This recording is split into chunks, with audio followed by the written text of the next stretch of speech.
Back to the Frugal BC live stream. We have all kinds of cool news about Algorand, HBAR, other cryptos. Might get a little Polygon news popped up in there. I'm Frugal BC. Glad you guys are all can join us today. We're going to go through, let's just break down what we're going to go through today. It's a very sunny day where I am, so it's nice to get outside. And otherwise, I did some photography last night, and now I'm just a little tired. But we're going to get through this live stream. Got a lot of good stuff. So, we're going to get into Algorand price, look at the ASA prices. We're going to talk Algorand NFT Marketplace BATTLE, which is pretty crazy right now. Some drama in the Bahamas around that, and some Napster news. Imagine that. Some very interesting stuff around Napster. I think is a bigger deal than anyone's paying attention to. HBAR launching the mall. We're going to break down what that is today. And also a company called Fresh Supply Company was switching from the MasterCard blockchain. Did you know they have blockchains? They have blockchains. They are switching from the MasterCard blockchain to Hedera Hashgraph. Polygon becoming the second largest gaming company in that we have. That's a big deal. We're going to take a look at that. I'm going to talk about one of the games I'm kind of checking out right now. And got some new updates for XGov. Oh my god, this thing is terrible. Sorry, having some connection issues, but it seems to be working. If you let me know in the chat if everything is okay. By the way, I'm going to pull the video on here so I can respond to your comments, because if I pull them up on the stream, they get kind of messed up. So let's just find that really quick. Here we are. Make sure I got that at 0. So remember, anytime during the stream, and we're also going to talk about Cosmic Champs live in browser, as well as the browser version of Alchemon. So we're going to talk about that. Meanwhile, guys, if you're not subscribed to the channel and you haven't liked it already, please do so in the comments below. You can do that in the comments. Leave comments. We're going to be talking about all kinds of cool stuff today, and always here to answer questions. So if you guys want to know what's going on there. It is a little shaky for some reason. I don't know. It's like you do the same thing over and over again with the same equipment, the exact same way, and one day it just decides not to work right. I don't know. Anyway, also we got plenty of links in the description below if you want to support the channel. Get a link to NifGen. You can subscribe to NifGen and get stuff from me and other creators on the platform. Very cool stuff. And I've been doing my DeFi experiment on there. So you can check out my DeFi experiment, because I really want to know, does this stuff work or doesn't it? Like my contention is that sometimes I felt like I was losing money, even though I was supposedly gaining because such of a high APR. And so far it's been kind of all over the place, to be perfectly honest. So you want to check that out. You can get the blow by blow. I'm going to do some updates on the regular channel as well. But if you want to see the week by week, you can subscribe to NifGen. It's like $8 a month, and you can pay with Algo or you can pay with fiat now. So let's see, anybody in the chat here? Cardamomo, Carrata. I'm struggling with that one. I know I see it all the time. Hey, what's going on, man? Welcome to the show. Thanks for being here. Sorry about the connection issues. I think it just means it's kind of pausing a little. So the video is a little bit shaky, which is kind of annoying, but I don't know why that's happening that way, but we'll just keep going. It keeps switching between green and yellow on my little preview window. But make sure, Yasuo, hey, I haven't seen you in a while, man. Welcome to the stream. Good to have you on. Good to have everyone here. Get a nice little audience going here early on. I like that. And in the meantime, let's just see. Let's get into the first news here. I'm just going to pull it up on my screen. Just remember, if you guys have questions at any time, just let me know.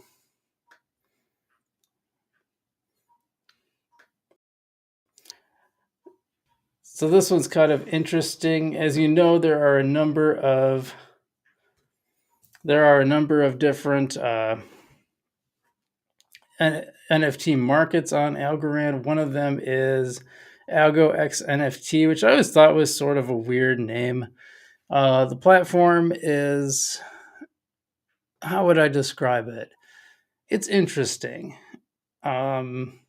doesn't have the nice clean appearance. Like it seems more like an aggregator style site just from looking at it. I haven't really done anything on it. And they posted this tweet, which is all over the place, where it says AlgoX. It says, "Are you a creator, collector, flipper, just a bit algo curious?" Blah blah blah. Basically, they're trying to sell it here as we have the best all-in fees and enable freedom for their NFT owner. And so they post that their fee is 2%, whereas Rand Gallery is 7.5. Shuffle is 8%. I actually don't know Shuffle. Exo Market is like close to 10% total fee. And whatever this other one is, I don't even know what this is. Apparently, it's a 10% in the 10% total fee. So people are kind of calling this out because they're really I don't know. Apparently, you're not allowed to be competitive in the NFT world, in the algo world. So it's pretty disappointed to see. This is ExoMarket. Now I met the founder of ExoMarket at Decipher. So it's pretty disappointing to see all these strong affirmations without doing your proper research. The algo fam would choose the platforms they love the most. It's ridiculous. It's come to this point, but not doesn't say so it doesn't say what's wrong with this. To be honest, so are the fees incorrect? I'm like I don't see anything, and I'm trying to see. Yeah, so IRL, who is a big friend of the channel, says shame. Yep, shame on AXN for propaganda, though. Really, really easy open for EXA to take their market share, though. They've lost the lose ownership. She's done, but I don't see.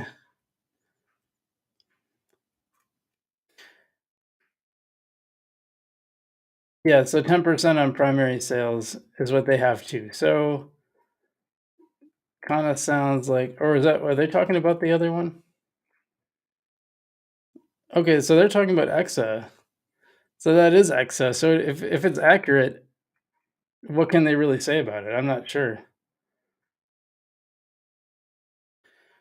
So this is really interesting. I tend to kind of stay. I don't like comment on this stuff because when I read through it, I'm like, well, hold on a second. Like, is it actually true though? If they're right about the fees, then I don't think they have a leg to stand on. But I don't really know. I just think it's weird. There's a little drama going on here, and I've just sort of noticed that. I'll stop that share.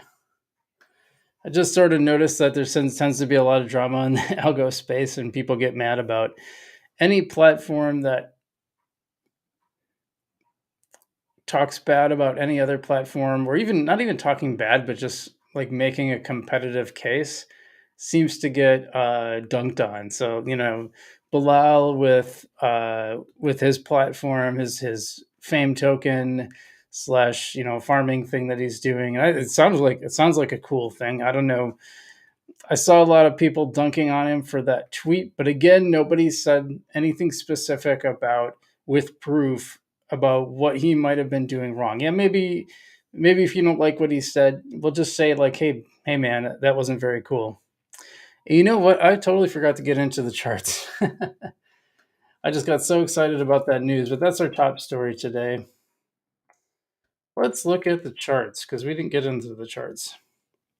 So Yasuo says I guess their fees will be based on keeping functionality in the future, but usually less fee, more users will want to use that, I guess. Yeah, well, 10% just kind of seems high across the board.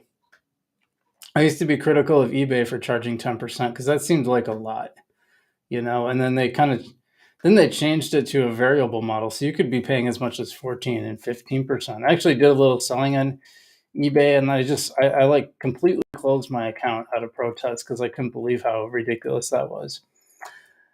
Because you couldn't even count, you didn't know what the fee was going to be, so you couldn't like figure out your profit margin. It looks like Bitcoin just a little under 28,000. It's holding pretty steady, which is crazy. Ethereum's actually up quite a bit though. Kind of crazy. It looks like more than 2% on the chart, but that's what it says.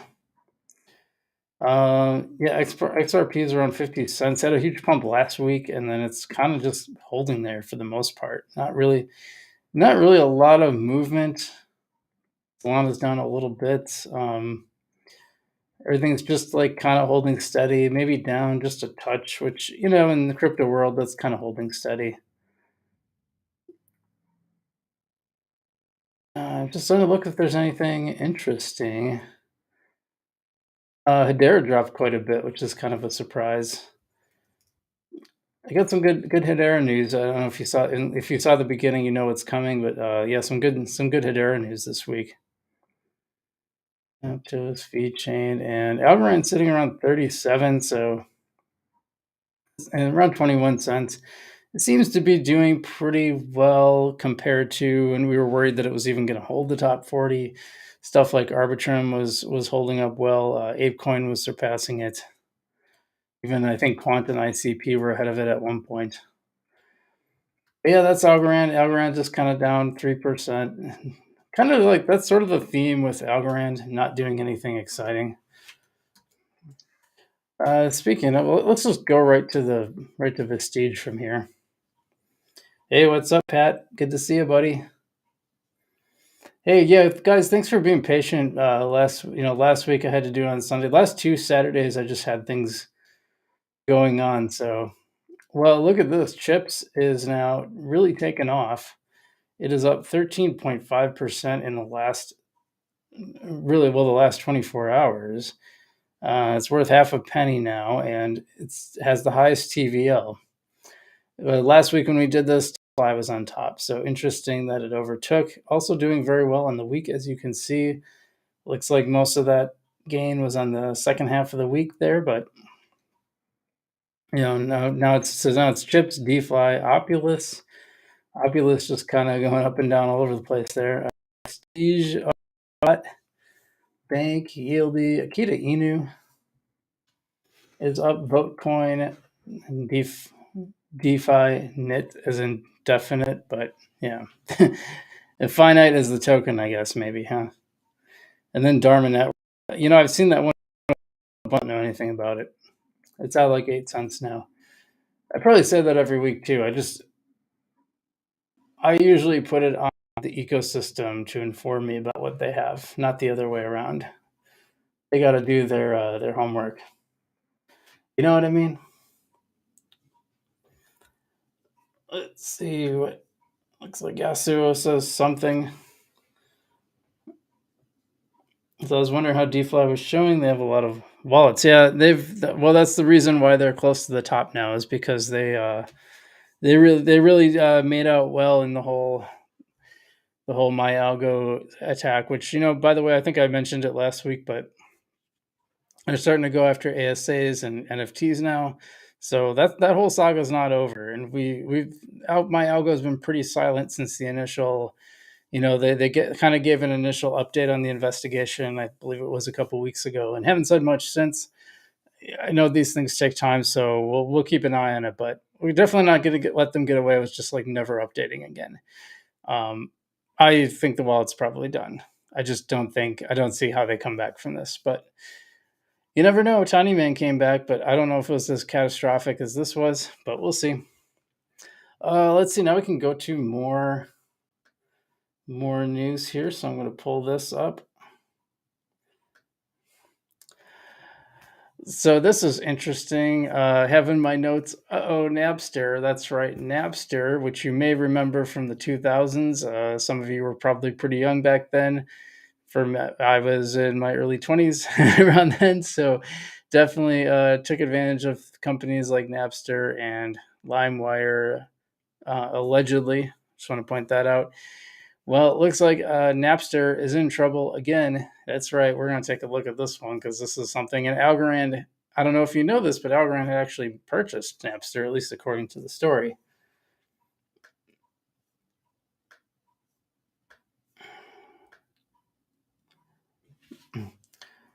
So this person had asked this question: did Algorand not buy Napster? Well, that's actually down in the bottom. But the story is Napster shut down despite owing over £1 million to Taxman. The UK arm of the music streaming service Napster has been shut down despite owing more than £1 million to the Taxman.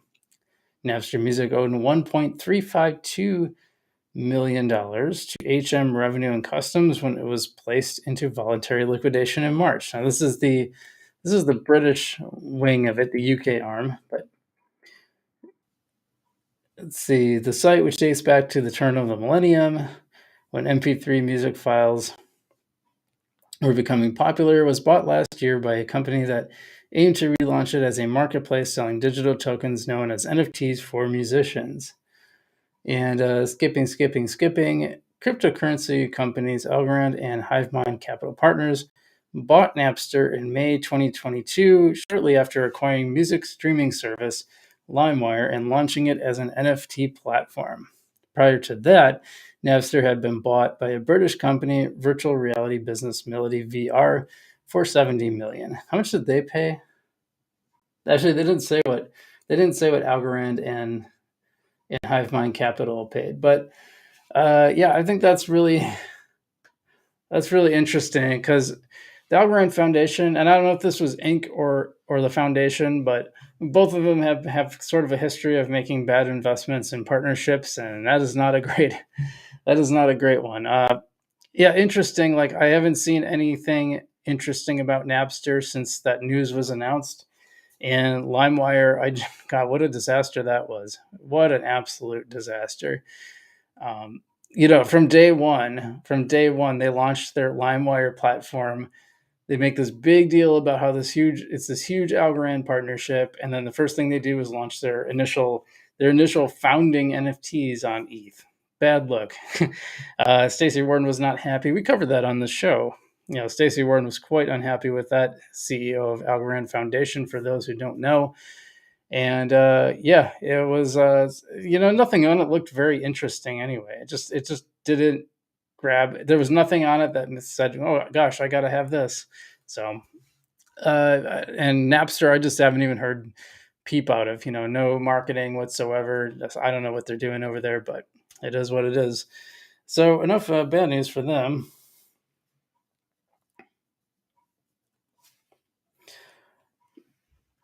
Let's see. Keep moving on.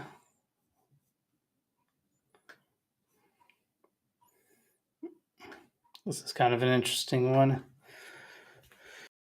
So a brand new site called The Mall is launching on the HBAR Hedera network. It looks to be like an online shopping repository for all kinds of cool things, and it's going to be powered on HBAR. So let's take a look at this.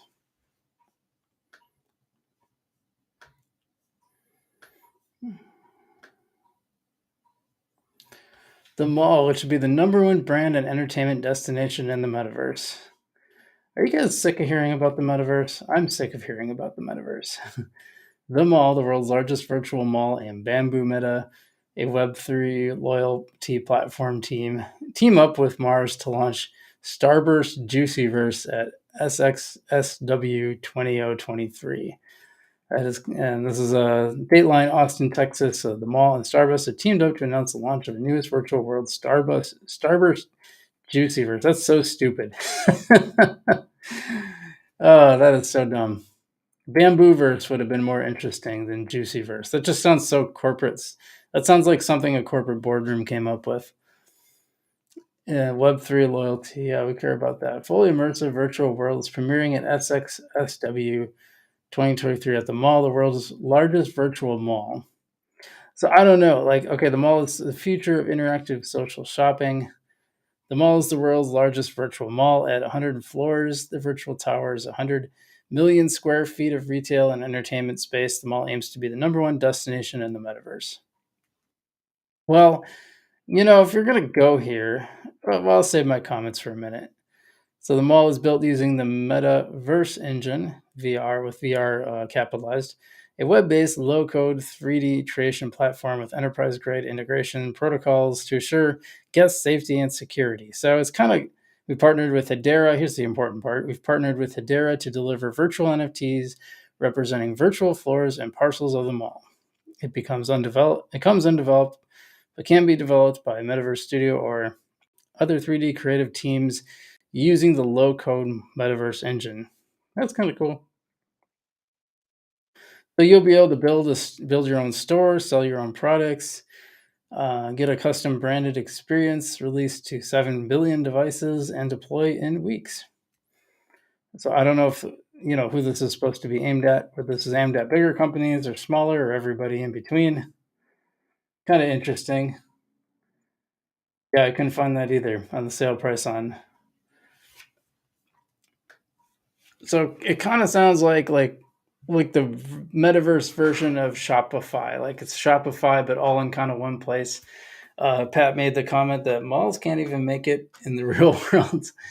Well, maybe they'll make it here, where they won't make it in the real world because the malls kind of just basically went online, except they weren't malls anymore. Everyone just had their own websites. But maybe it's not such a bad thing to have everything kind of all in one place. I mean, that was sort of the point of the mall in the first place, right? The point was that the whole family could get in the car, and dad could go to the sporting goods store, and mom could go to the clothing store, and Johnny could go to the arcade, and yada yada yada, et cetera, et cetera.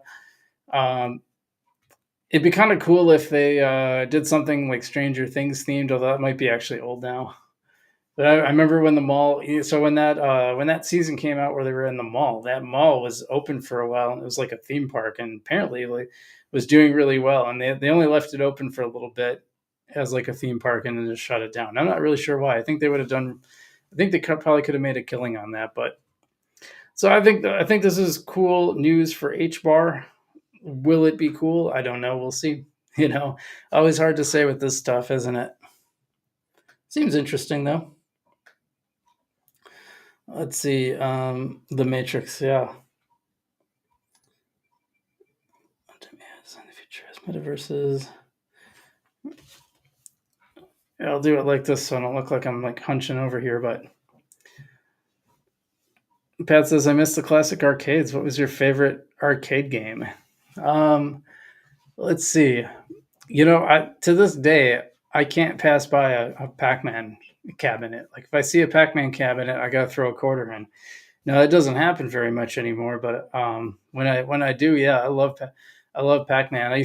Especially if it's like one of the little tabletop ones like they used to have. I don't know how old my audience is, but they used to be like a little tabletop or where you'd sit down and play, and those were really cool. If I could ever get my hands on one of those, I for sure would. Tech Evolution. Yeah, we got a lot going on. Defender. Oh yeah, that's a good one.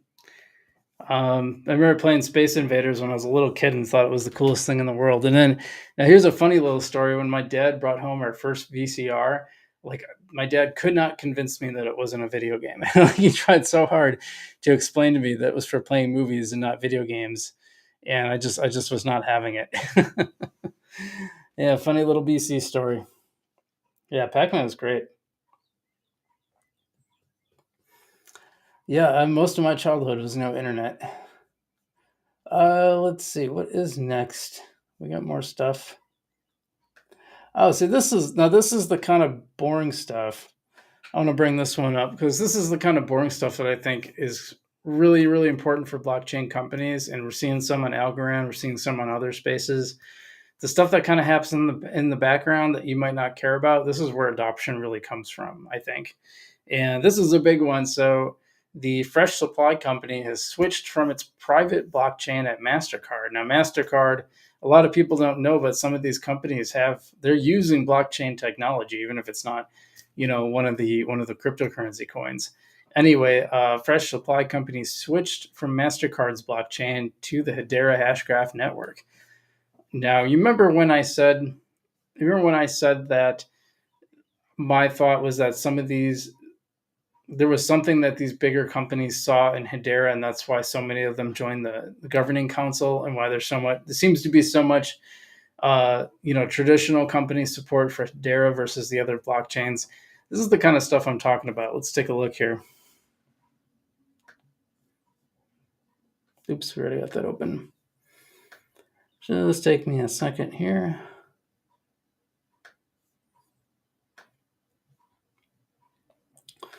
This is from Statter.Hedera, Fresh Supply Company, the largest user of MasterCard Provenance and a partner of Combank, has migrated from the private MasterCard blockchain to Hedera network for real-world asset tokenization and is digitizing the farm-to-fork concept. What used to happen earlier, traditional agri-food value chain covering the entire process of producing, processing, distributing agricultural products used to consume a lot of time, and that made the entire process complex and opaque. What happened next was it was left to financiers to with less clarity and little insight beyond their balance sheets and profits and loss during credit risk assessment. Oh, it left financiers with less clarity and little insight. How is Fresh Supply Company bringing a change here? By tokenizing assets and events through the agri-food supply chain. Agri-food Fresh Supply Company is actively and keenly digitizing the food production and trade, leading to complete transparency, deep verifiable data for financiers, and through FSCO, the events throughout the value chain, such as the transformation of cow to beef, from milk to cheese, and other processes such as shipping, customs, fulfilling of standing orders that have gotten tokenized, tied together and tracked with complete transparency. And overall, the system's perspective, events are taken care of by FSCO, helps in maintaining proof of quality, specification, and sustainability for partner parties throughout the agri-food value chain. It goes on, but good stuff. Conditional payments, that's a pretty important thing. Why they choose Hedera? On Hedera and is leveraging the Hedera consensus and not just this. Also planning to include Hedera Guardian in the future to work with government institutions. Doesn't really say why though. That's kind of weird. It said why Hedera and it doesn't really answer the why Hedera, but it does seem to go. I think the reason is that Hedera, it just works a little bit differently than a blockchain, and I think a lot of them like the consensus mechanism. That's my like somewhat uninformed take. So, but good news for Hedera. Seems to be a lot. I'm seeing a lot of these things happening, so that's really good from their standpoint. Let's see what else we got. I gotta take a drink. Close this down.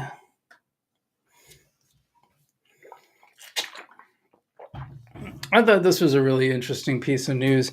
Apparently, Polygon has become the second largest gaming blockchain, and that is due to a big surge in activity in March. So let's take a look at this piece of news.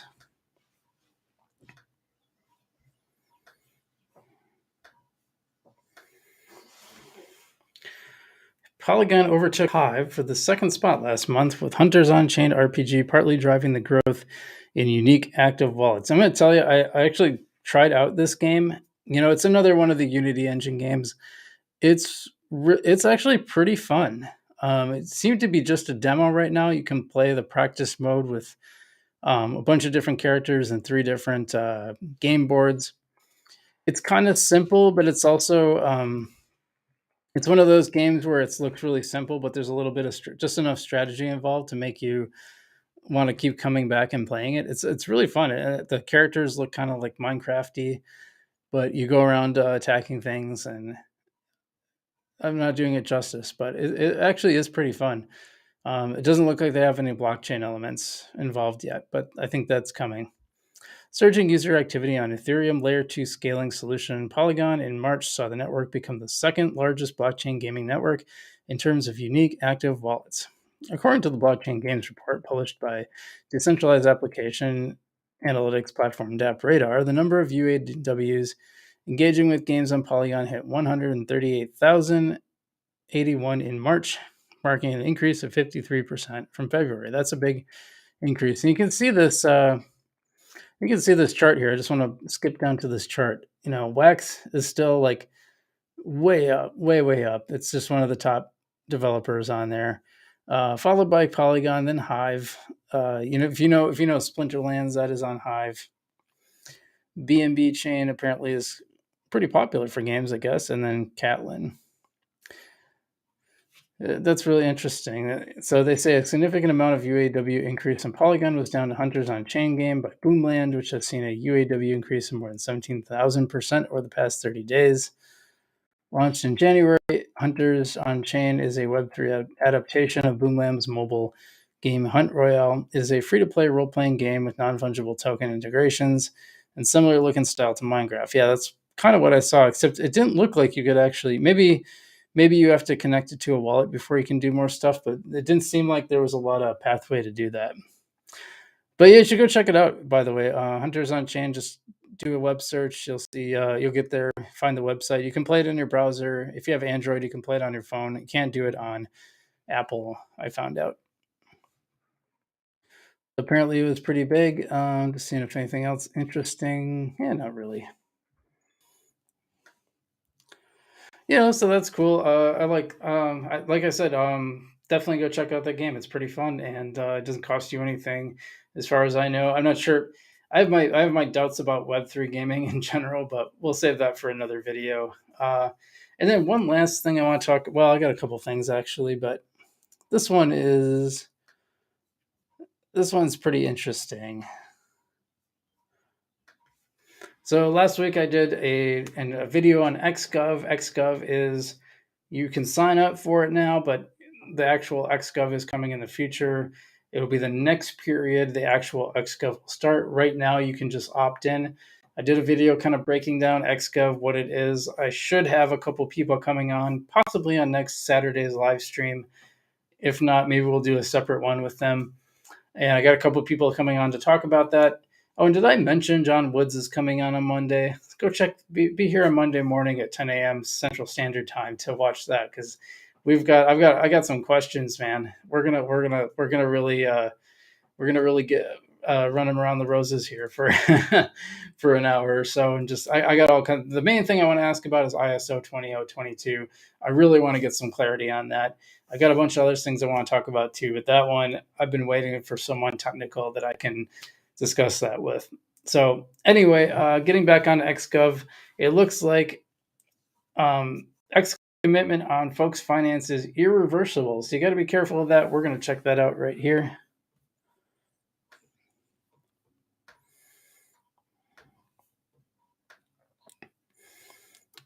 All right, and actually, this is from Governor Zen. Governor Zen is one of the people that will be coming on. He has been highly involved in the XGov process, along with Adri from the foundation. Both of them should be coming on. And I'm going to share this tab here from Governor Zen. Those committing to Algorand governance through Folks Finance, please note that the option to commit as an XGov on Folks is irreversible. Please pay close attention and be methodical when finished setting up your governance bags. If you have committed to XGov on Folks Finance by mistake, screenshot is of XGov opted in. If you're unsure, you still have time to uncommit and change wallets. Algorand Foundation XGov commits should be able to opt out through their website. So just an important little point to keep in mind. If you commit through Folks Finance, and kudos to them for getting their platform set up like really, really fast to work with XGov, because it's a brand new thing. And I don't think a lot of the other platforms have those integrations. Maybe they do, but I know they got on it right away. But just bear in mind that it is irreversible. Let's see here. Let's go to the chat. Sorry, I've been a little behind on the chat here.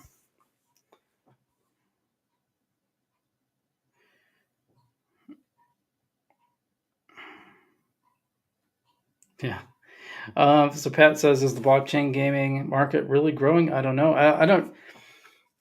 It's hard to say. I probably have a skewed perspective because I've been thinking about Townstar, and I've been growing more and more frustrated with Townstar and Gala Games in general. They just seem to put out mediocre games, and they put all their attention on making the next NFT they can sell, which I get it to an extent. That's how they're making money, but their model seems to be get a handful of super users and then make them just buy like NFTs.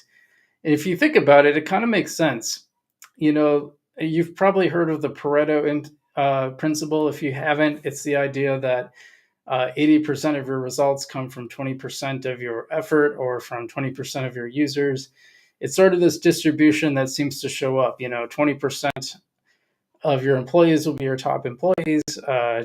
a lot of your 80% of your revenue will come from 20% of your customers, et cetera, et cetera. And I think sometimes NFT games are basically applying that principle to saying, hey, well, if 20% of your revenue comes from, or 80% of your revenue comes from 20% of your users, why not make something whereby your top users, your super users in that 20%, just have reasons to spend and spend and spend, and that's NFTs, right? So I hate to be so like bullish or bearish on NFTs, and I was a big fan of the idea of NFTs in gaming, but the more I think about it, when you look at it, these games are always perpetually in beta. They're never finished, and yet there's always season after season of NFT available, and it's a little bit frustrating, I just have a hard time not seeing that now that I see it. So, Townstar is a great example with Gala Games. They've been they finally opened up their Godot version to a handful of people can now playtest this game. And they keep talking about how now this version of the game will turn back earn on the game again. And they keep talking about how they're going to add more people to the playtest, and then they just never do it, and they just go silent on it. They have weekly AMAs. They only answer the questions they feel like answering. And then every step that they detail gets endlessly delayed. Yet they always seem to come out with the NFTs on time, because the NFTs for sale, those are out, the day they say they're going to, the hour they say they're going to, those NFTs are live. And now they're adding all these really complicated processes, like these new farming things that you can get, these complicated processes, and they all are going to magically have NFTs that you can buy. So I don't know. Is it growing? Maybe. Am I a big fan of it? Not really. Let's see what else you got on here.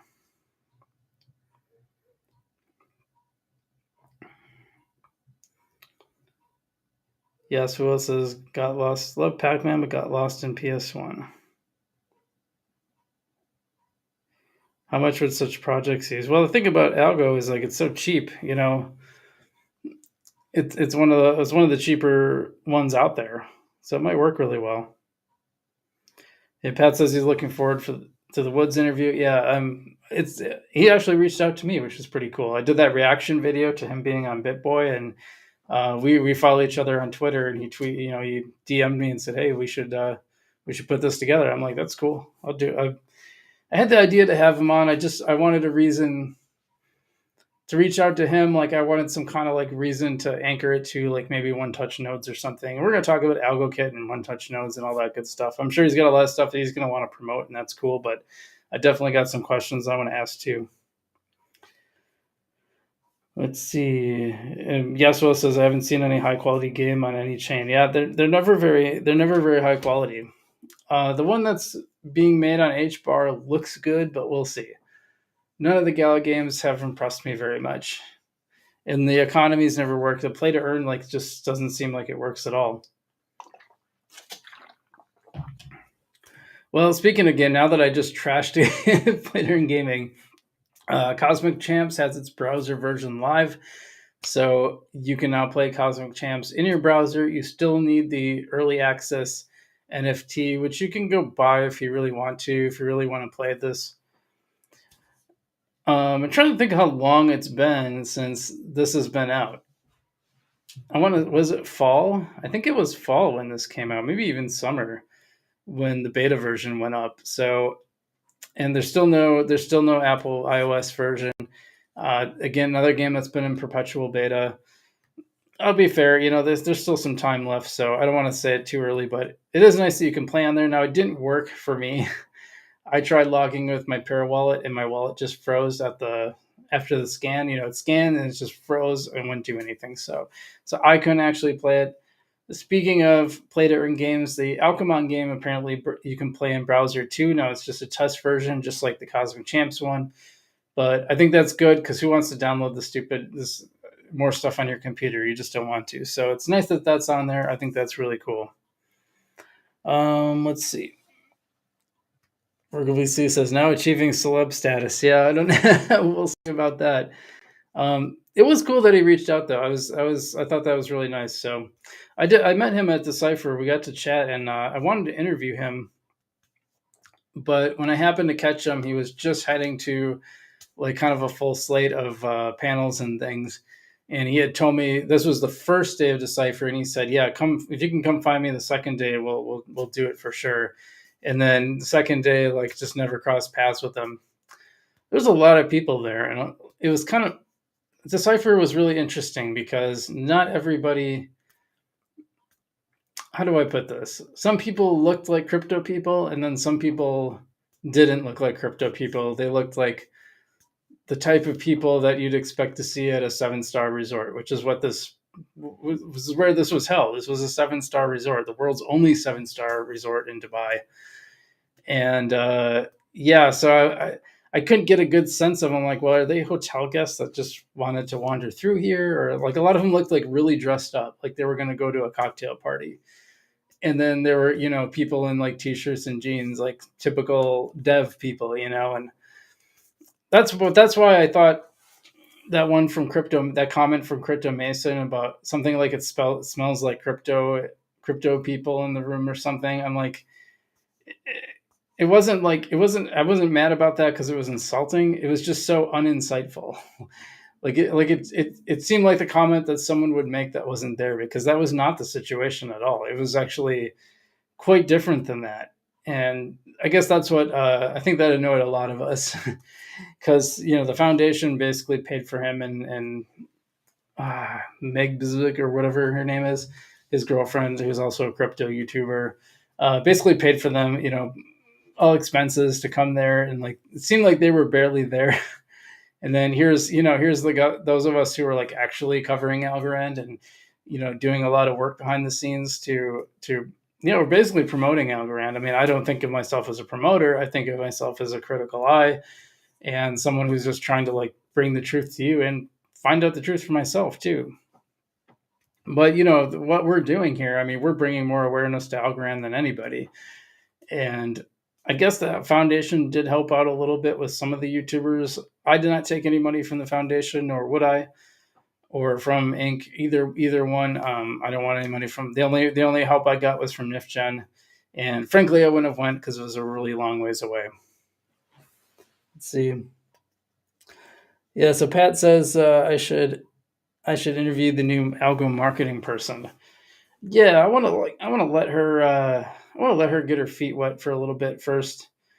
I really want to know why she's not following, or she started following some people like a couple weeks ago, I think, but for a long time she was not following anybody. And I wanted to ask her, I'm like, were you paying attention to algo people on Twitter? Did you make a list? What was the story there? So yeah, I'd be curious what she has to say. And no, I don't really want to be an interview channel. Like, if the opportunity pops up, I'll take it. But every once in a while, I get really, really curious, and then I want to talk to somebody. But I got projects that want to go on my channel all the time. I'm just not that interested.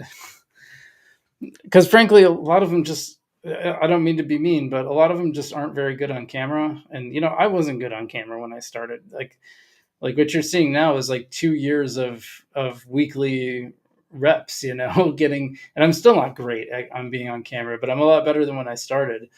A lot of them just kind of drone on and on. They're not very expressive. Yeah, like when I was that Algo family Christmas one we did, I was like, oh, I mean, I was bored. I was bored sitting in the audience. I was bored, and I was on the panel. You know what I mean? So anyway, Yasuo says, can you ask John about the decentralized bridging and the debate that was going on with Anatoly about state proofs? I don't know a lot about that myself, so it'd be hard for me to ask because I ask questions about stuff that I'm personally curious about. But yeah, bridging and wormholes and all that stuff, like I don't understand that at all. So there's a lot I have to learn about that before I'd be able to do that. Pat says, I think you ask good questions. Yeah, yeah, I mean, that's kind of what I've been doing for a living for the last 20 years. So I think I'm pretty good at keeping an interview going. I also had a podcast that I did almost 70 episodes on. And that's a different thing because I have to be, I think that was sort of the precursor to learning how to do a YouTube channel, because I had to learn how to speak when I know that there's an audience, and doing it live on YouTube, that's a whole nother matter. But that's even different than just recording videos. But I thought, because I'd been doing interviews for 15 years at that point, I thought, well, it's not such a big deal to just, I thought, well, I just turn on a recorder and boom, there it is. Well, it turns out it's more complicated than that. But yeah, well, the cool thing is, now that there's all these browser versions of games out there, maybe I can do I can do more Algorand gaming streams again. That'd be kind of fun. Kind of a fun way to pass like a Monday evening. Because that's usually the one night I don't have a lot going on. So maybe we'll do some more of those. Well, all right. What we got here looks like we're at about 45 minutes. Anything else you guys want to talk about? Interesting chart. Isn't this what they call the falling wedge? That means a big pump is coming or something. I don't know. I don't really buy into that technical analysis stuff. I think it's nonsense.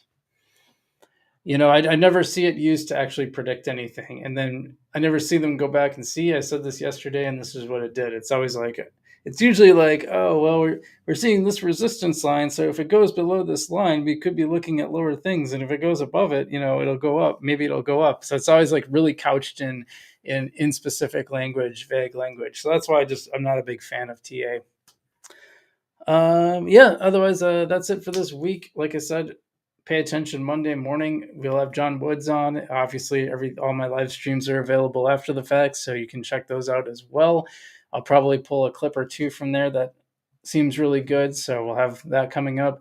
And then later in the week, or possibly on the Saturday live stream, I will have Governor Zen and Adri from the foundation.